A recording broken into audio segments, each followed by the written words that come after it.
Welcome back. Today we're going to look at just one verse in the New Testament. We're looking at 1 Corinthians chapter 9, verse 1. I'm going to read it to you and then we're going to talk about it. 1 Corinthians chapter 9, 1 says, "Am I not an apostle? Am I not free? Have I not seen Jesus Christ our Lord? Are not ye my work in the Lord?"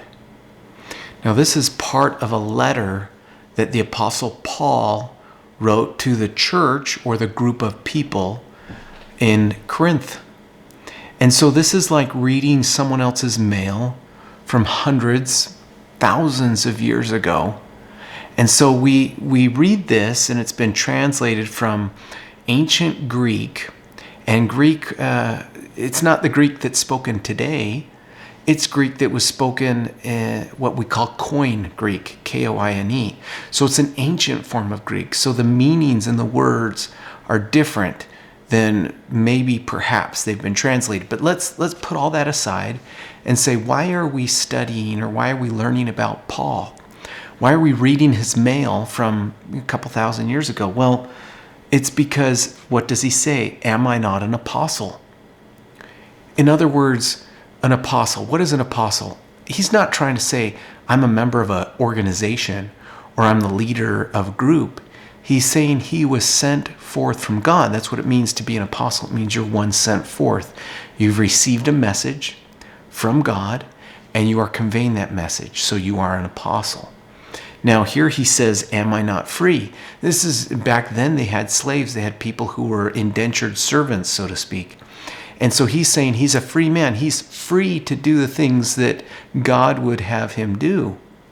And then he says, have I not seen Jesus Christ our Lord? In other words, in order to be an apostle, in order to be one sent forth with a message, you actually have to have been in the presence of Christ. Otherwise, you are not an apostle. You are a pretender.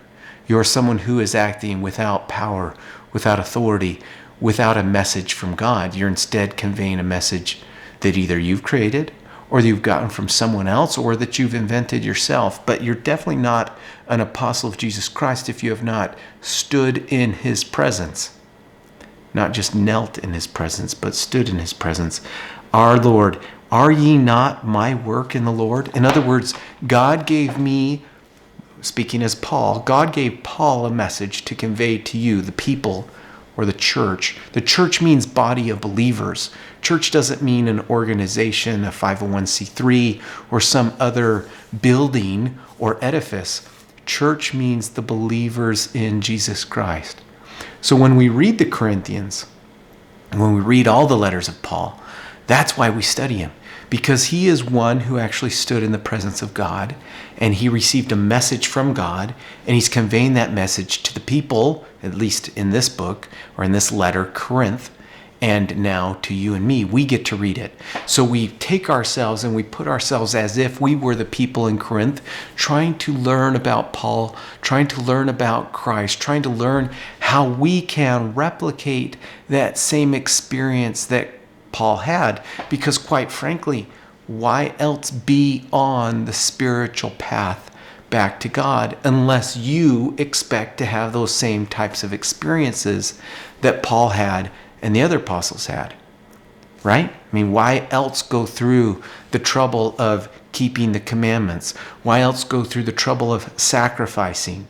Why else go through the trouble of acquiring God's character, perfections, and attributes unless you expect to be like him and to be assimilated into his likeness and into his image, which means to be like him, which means to be loving, which means to be kind to others, which means to be full of love and compassion towards others, which means to be all loving, which means to be humble and meek and submissive and patient. It means to do all those things and to exercise righteous judgment, which means deciding or being able to determine what is true, what is false, what is good, and what is bad. And once you've determined what is good, to hold on to that, to meditate upon that which is good, and to do that which is good.